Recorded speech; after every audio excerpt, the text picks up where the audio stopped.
We begin now with the core content of the module. This is section 2, corresponding to chapter 2 of the printed version.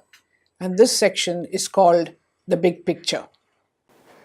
This section aims basically to summarize the global development debates in the context of the SDGs, review the nation's progress toward achieving the development goals, with the MDGs or the Millennium Development Goals as milestones, and to introduce the Sustainable Development Goals or the SDGs, which correspond to the years 2015 to 2030. In the run-up to the Sustainable Development Goals, there was work that was taking place in global discussions and debates. And one of the things that the global discussions and debates showed up was that while the progress on the Millennium Development Goals was substantial in terms of reducing poverty, in terms of reducing infant mortality, improving medical care, there was still a lot to be done in terms of gender equality and sustainable development. Therefore, the goals then began to focus upon what should be the agenda for the next 15 years. And emerging out of the Rio conference of 2010, global partners and all the countries began discussing the shape of the Sustainable Development Goals. There was clear concern that although the Millennium Development Goals targets were achieved in many cases, these were not achieved equally for all sections of the populations. In addition, environmental degradation was still widespread, and industrial development particularly, was taking place without adequate attention to the environment. There has been a great deal of concern also about climate change and the very need to have a form of development which is going to develop the present without compromising the future generations. Therefore, the Sustainable Development Goals came to be based upon three major premises. One, that they must be inclusive, or the principle of inclusion. This meant that no one should be left behind, and every citizen, no matter where they live, in remote islands or in dense cities, should be left behind, and therefore the development should benefit all. So inclusivity is a concept that is embedded as a governing principle of the Sustainable Development Goals. The second principle, which is embedded in all the goals, is the concept of resilience. Resilience essentially is the ability of groups and communities to cope with external stresses and disturbances as a result of social, political, and environmental change. In other words, the resilience of a community can be seen in how well it bounces back and normalcy returns, as after, for example, an earthquake, cyclones and floods, or even other kinds of human disasters such as war and conflicts. That is resilience, the ability to cope and to recover from disaster. The third concept was sustainability. Sustainability essentially is development that meets the needs of the present without compromising the ability of future generations to meet their own needs. And these three concepts together form fundamental premises which run through all of these Sustainable Development Goals. There are 17 goals. 17 goals and 169 targets. You will find in the printed module all 17 of the goals listed separately. But what this Sustainable Development Goals agenda is essentially an overarching organizational mandate responding to real-world development challenges. The idea behind the goals is that there is coherence, that there is logic, and in terms of organizations and in the way in which we deal with stakeholders, because everybody is a stakeholder in the process of development. What this also means is that there has to be a different way of dealing with the complexities that are embedded in the principles underlying the Sustainable Development Goals. Therefore, operationalizing them requires a new set of skills, new sets of attitudinal changes, competencies, and knowledge. No longer will the old way of doing things in silos and sectors work. Everything has to be cross sectoral, multilateral, consultative, cooperative, and engaging all stakeholders.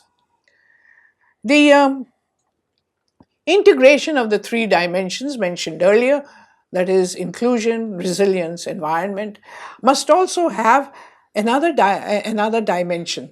That is, the integration of the three dimensions must also include the economy, the society, and the environment as critical to achieve the goals. So we're faced with a situation of great deal of complexity, of a variety of fundamental principles, as well as of cross-sectoral ways of dealing with issues. So sustainable development also needs to be inclusive, equitable, that is, equal for all people. It must be of high quality.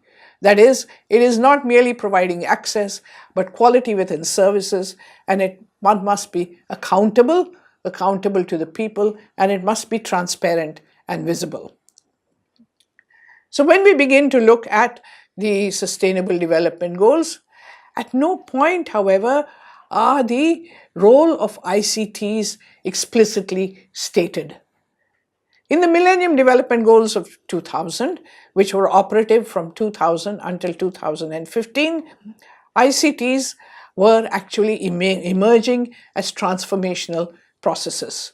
And as transformational processes, they were placed within Goal 8 of the Millennium Development Goals, Goal 8 and Target 17. However, here in the Sustainable Development Goals, they are not explicitly stated. The UN General Assembly resolution of 2015 has clearly stated, and I quote from it, "The spread of information and communication technology and global interconnectedness has great potential to accelerate human progress, to bridge the digital divide, and to develop knowledge societies." So this is a premise upon which we look at how ICTs are embedded in the Sustainable Development Goals. ICTs are also mentioned in some of the other goals. For instance, in goal number 4, which basically talks about ensuring inclusive and equitable quality education and to promote lifelong learning opportunities for all, target 4 of goal 4, and I quote, says, "It is required that a growth in the number of adults and young people with relevant, that is, technical and vocational skills, is a task which cannot be accomplished without the use of ICTs." In goal number 5 also, which is really in relation to women's gender equality and women's empowerment, there is a mention of ICTs in science, technology, and innovation.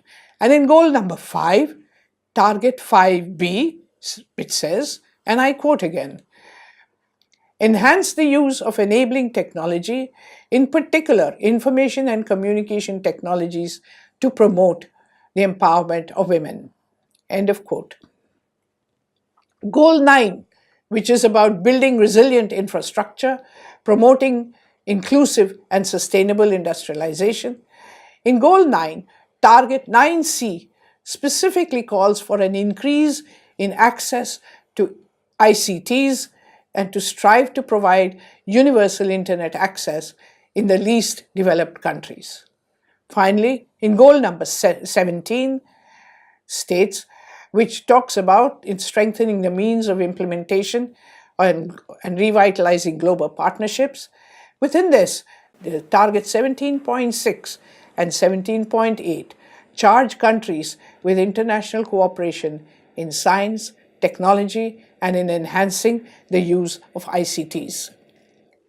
So when we talk about information and communication technologies, which for each one of us are represented by either the mobile phone or by the desktop telephones, and represent our access to the internet and to the softwares and applications thereof. What are the features? What is it that is important of ICTs that are likely to be helpful in achieving the Sustainable Development Goals? The first of these is what we call interactivity. Interactivity, that is, communication between the provider and the user of services, where the user in turn can become a generator of information. For example, in some of the social media, you will find individuals expressing their appreciation or their complaint and providing feedback in an almost instant manner to the provider of such information. So there is interactivity, the interaction between individuals, between the provider and the sender, and among individuals themselves. The other quality about ICTs that are helpful is what we call ubiquity. Ubiquity essentially means anywhere, anytime, and through any device. So it is possible to access information and knowledge. It is possible to respond through any device, anytime, that is 24/7, in any part of the world, anywhere, no matter where you are. I'm sure all of you have experienced this in your regular lives as you use devices to communicate, to learn, to keep yourselves abreast, and even now to talk through the internet to friends and families elsewhere. So, and you can do this anytime with equal quality and equal signal strength. So when we look at the capacity of the ICTs, that is the interactivity and the ubiquity, and we look at what is the possible way in which governments can use these. Imagine that if there are several sectors of development that are linked, for example, education, health, and environment, then it is possible to use ICTs as complex planning and coordination tools across various sectors to share information and to plan together. You can use ICTs to facilitate outreach and to improve delivery of services. It enables increased information sharing between departments and ministries, between levels of government, and between citizenry. And it is possible to actually monitor in a real-time basis the success or failure of initiatives and to monitor whether the initiatives are moving along as they should. This section, and this is a session summary, while I recap, let me explain to you what I have tried to convey.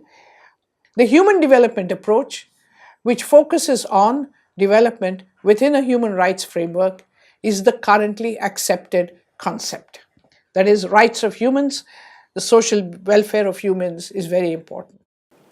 The Sustainable Development Goals, accepted by the global community in 2015 for the period 2015 to 2030, build on the earlier Millennium Development Goals and include key ideals of inclusiveness, resilience, and sustainability. ICTs are enablers and can be used to facilitate complex planning processes, integrate approaches, and provide cost-effective, scalable solutions for key sectors of sustainable development. They are not explicitly mentioned as a separate goal. Instead, they are incorporated into several of the goals. The ICTs today are essentially like electricity, a key infrastructure without which other activities cannot take place.